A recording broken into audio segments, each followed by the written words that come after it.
Hey, what's going on, guys? Welcome back to another monster review video. So today we're going to be reviewing a level 130 rank 3 Geckone. So I completely forgot about this monster until Chinchilla actually reminded me about this monster. I was like, you want to review him? I'm like, sure, why not? So yeah, we got a rank 3 level 130 Geckone, and I'll be reviewing this monster in today's video. So I hope you guys are excited. If you are, smash the like button, subscribe to the channel, notifications on. Anyways, let's go ahead and get started. So huge thanks to Chinchilla for letting me borrow his account to review this monster for you guys. So yeah, he offered me, he was like, you want to review? I'm like, sure, why not? So yeah, we got a rank 3 thanks to him. But anyways, guys, so Geckone, this is actually my first time actually seeing this monster, but I remember correctly, this monster is the fastest in the game, tied with Aquafiend. Alright, so Geckone and Aquafiend are the fastest monster in the game. So yeah, you got the fastest in here. Let's go ahead and take a look at the traits. You have Hardened, which is actually a decent trait, you know. Hardened's quite decent. Then you have Immune to Freeze at rank 1. So that's not that bad. Having immunity to freeze, you know, like at least it counters absolute 0. So then you have Area Thunder immunity. All allies gain immunity to thunder damage at the start of the battle. So you're basically saying when they deal damage with a thunder element, it'll deal 0 damage over and over again until it runs out. Okay, cool. So yeah, we have the traits there. Here's the thing, this monster can easily get denied, except freeze, of course. But this monster could easily get denied by anything else, like for example stun, corruption, possession, you just name it. But anyways, it is a thunder monster here. He went ahead and ruined it triple speed, and I do recommend running triple speed. You can go ahead and swap one of the speed with like a team speed if you want, something like that, whatever the play is. But most of the time you should go with full speed on this mythic. Anyways, let's take a look at the skills. Before we actually do that, let's take a look at the ultimate. Crime Storm removes positive side effects from all enemies, disables traits, and applies stun and shock. That's a really good ultimate. Oh man, so you're basically cleansing everything and then also trait disabling them, and on top of that you're hitting them with a stun. That's really good. Anyways, so the 4 skills that he went with is Cloudy Day. One of them is Cloudy Day, which applies shock, but it deals moderate thunder damage to one enemy. It removes positive side effects from that enemy as well. Oh, that's a good skill. Then you have Stormy Day, which deals a low thunder damage to all enemies, removes positive side effects from all enemies, applies shock to all enemies. So the nice thing about this one, okay, it's just like this one, but it is an area, so you're doing it to multiple enemies, all of them. And on top of that, you're applying shock as well, which if you're facing any extra turners, for example, Emerald Natura has extra turn skills, right? You hit Emerald Natura with this, guess what? If she tries to use her extra turn skill, can't do it. She really can't do it. So it's good to use this against extra turner monsters.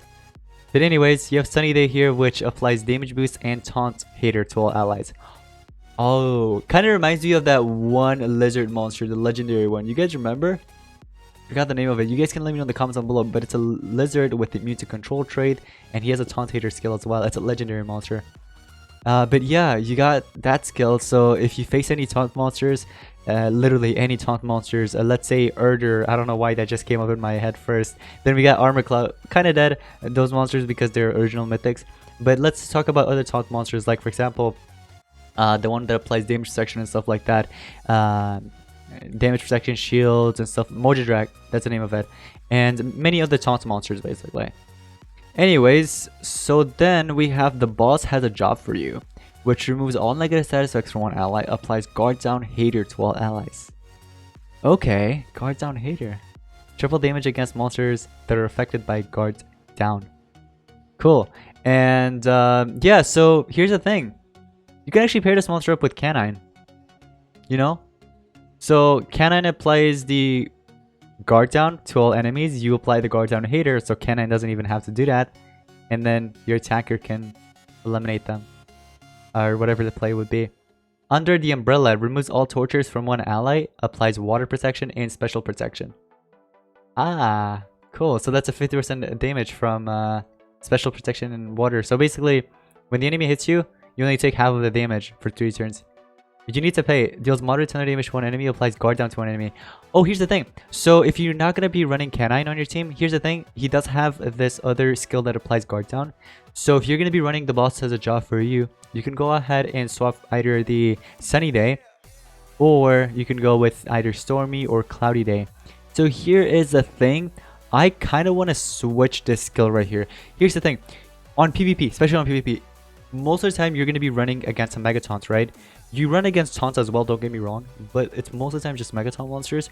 So I recommend swapping the Sunny Day with You Need to Pay. So after you go ahead and apply guard down to them, right? After you cleanse everything from the enemy, you apply that guard down, and then later on you apply, whatchamacallit, the guard down hater to all your allies, and then your attacker could wipe them off, if that makes sense. Then you have Enigma's Adversary, which applies damage boost to one ally. It's a spammable skill as long as you have the 30 stamina. So yeah, the damage boost will last for 3 turns. Then you have this Goon skill, which is a 0 cooldown with 30 stamina. Deals low thunder damage when enemy applies shock. So it's also spammable as long as you have the 30 stamina. So like I said, guys, like I mentioned, I'm personally going to swap the Sunny Day with the You Need to Pay skill, because I'm going to show you guys how that will work out, okay, in battle. But anyways, so for the relics, you can actually give this monster a staff. There are many options, but here are my personal favorites and what I recommend you guys giving. You can go with Equal Layers staff, you could go with Sigrid's staff as well, Masher staff, and lastly, last but not least, I'm not sure if he has it or not. Yep, you have it, King of Atlantis. Alright, you can also do Pumpseed staff if you want to, but Masher staff is my favorite, honestly, so I might as well just go with Mashers. Alright, and then for the Essen, guys, how much gold do you have? Hold on, because I don't want to spend too much of your gold. You have a ton of gold. Okay, you have a ton of gold. You'll be fine. Because if you were lacking on gold, I wouldn't have removed it and I would have just explained it. But anyways, we're gonna go back to Geckone. Anyways, so for the relics, guys, for the Essen, here's what I recommend. There are many options, but here are the ones that I recommend you guys giving. Flameart's Essen would be the best to give. You also have Geckone's Essen, which is basically made for him. So if you want to give Geckone's Essen to himself, go for it. It's his own Essen. You know, it works best. Then you have Ural Essen, which is another one that resurrects you. So I know this Essen is made for him, but many players would rather go with the one that resurrects him back.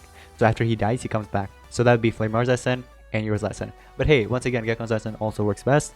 And last but not least, this Essen, Zion's. You can give that as well. Alright, so yeah, I'm gonna give back what he had, which was the Ural Essen. And lastly, for the relic here, here's the thing. You can go with like a frequency gauntlet, hidden shiv, you know, just so that you can deal that extra damage in the beginning after removing positive status effects. You can also go with a talent that will help you out and you can play safe with it. For example, med pack, if you need that, you know, if you need that heal, you can, no, don't give power armor. I don't recommend that. It's not an attacker. If you're not going to be running any type of relics that will regenerate your stamina, you can go with Tactical Scouter. So whenever you need stamina, you got that there. And lastly, last but not least, Face Shield. Alright, Face Shield also works. But like I said, wait, let me see. This applies, okay, this deals damage and then also applies daze. I thought it was the one that applied guard down. But anyways, I'm gonna just go with like a frequency gauntlet, because in the beginning I want to deal that extra damage after removing positive status effects from the enemy. So that will be towards the Megataunt. And frequency gauntlet, it deals light damage, right? If I'm not mistaken. No, it's actually special damage. Okay, I thought it was light for some reason. It's just special. Oh, cool. So yeah, we got everything set. Let's go on and take it to battle. You guys want to see a cool glitch? So you see that arrow pointing, right? It's a pretty big arrow, right? Normally it doesn't look that big. I'm gonna bring another arrow. You guys ready? Wow, that's cool, right? Anyways, so oh, there's double arrows right there in one node. That's weird. That looks so weird. Anyways, I'm gonna enter one of these nodes to test out this monster for you guys. So let's go ahead and select our monster here, which is Geckone, the rank 3, the one and only Geckone. Alright, and then here is what we need on our other side, I guess you could say. We're gonna go with an attacker like Malarian, for example. And then we could also go with like Geckone High or a Megataunt on our side. Sure, why not? Let's just go with something like this, okay? So normally you'd take in a first turn, right? You'd be the fastest just so that you can cleanse that Megataunt off the enemy. So right now there aren't any Megataunts, but let's just go ahead and imagine that there is a Megataunt, right? So you'd start off with either Cloudy Day or the AoE one, okay? Whichever one you want to do, but normally people would probably go with the Cloudy Day one. So take that Megataunt monster.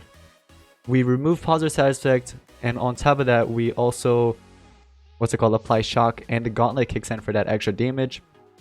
And then here, my attacker could go ahead and do whatever he wants. So for example, I just hit him with that, and there goes that. But this time, we're going to try something different. All right, so here's what I'm going to be doing. We're going to actually test it out against a different base. One that actually has a ton of life. So there should be one somewhere around here. For example, this one. All right, you don't have artifact trade, right? Cool. We're going to start this. Take a look at this. We are going to start off with the guard down. So we apply the guard down to the enemy, right? There goes guard down. There's no Megaton, let's just say this time. And then what we can do, the damage boost lasts for 3 turns. Oh, here's what we can do. We're going to charge up for now. Geckone takes in the turn right after. And we can apply the guard down hater to all our allies. So as you guys can see, basically I have triple damage now. I basically have triple damage against this monster, which is really good. So now I apply this, the damage increase. So I have damage increase, and on top of that I also have the guard down hater. And look at that damage output. Now, here's the thing. What am I running? Dream Mask. No, I should have given you like that one sword. I'm sure you can hold a sword, right? Yeah, I could have given you any sword and you could have basically ended up eliminating all these guys. 630k damage to that monster because of that triple damage guard down hater. We're going to finish you off. 99k damage. Easy peasy. So yeah, that's how it works. The guard down hater with the guard down effect combined. Now, most of the time that probably won't work out because you're going to be using this monster on PvP or something. You're going to go up against some Megatons, so most of the time you'd start off with the one skill that basically cleanses, right? So you get rid of the Megatons just so that you can clear the path for your attacker, and then your attacker could go with something like that and hit him with that. And now what we can do is we can go with whichever skill, honestly. Yeah, so I could start off with the boss has a job for you, right? And then we apply the guard down. And look at that, I still have the guard down hater for one more turn with a damage boost. And I can finish this guy off. 55, 35, and that's a damage boost. Let's use the one that deals a lot of damage, which is the touch skill. 99k damage, and we finish it off. So that's how you basically make Geckone useful, I guess. Although, don't get me wrong, Geckone is actually not that bad. Now that I see it, now that I review it, he can remove positive side effect, which is great. Not just to one, but to all enemies, which is really, really good. Especially for a Metropolitan monster. I mean, we've seen that with who else? Mr. Not Found, but that's only to a single enemy, and also just removes positive side effect. It doesn't deal any damage. It applies it applies the positive side effect removal skill, and I think there's also drown, but it doesn't deal any damage with that. So with this monster, you can remove positive side effect, deal damage, and apply shock as well. So if you're facing any extra turner attackers, it's really good. Even for Malarian, right? You can apply that shock to Malarian, and if he tries to use that damage boost skill, guess what? He uses the damage boost, but he won't get the extra turn, which is good for you. Sapman, it's good against Sapman as well because you apply that shock, and if he ends up using his extra turn skills, he'll deal the damage, but he won't get the extra turn, you know what I mean? So that's really good. And that applies to many other monsters, of course, but those were just some examples. But anyways, guys, that's going to be pretty much it for today's Monster review. I hope you guys did enjoy, and I hope you found it helpful. If you did, smash the like button, subscribe to the channel, notifications on, and I'll see you guys on the next one. Peace out.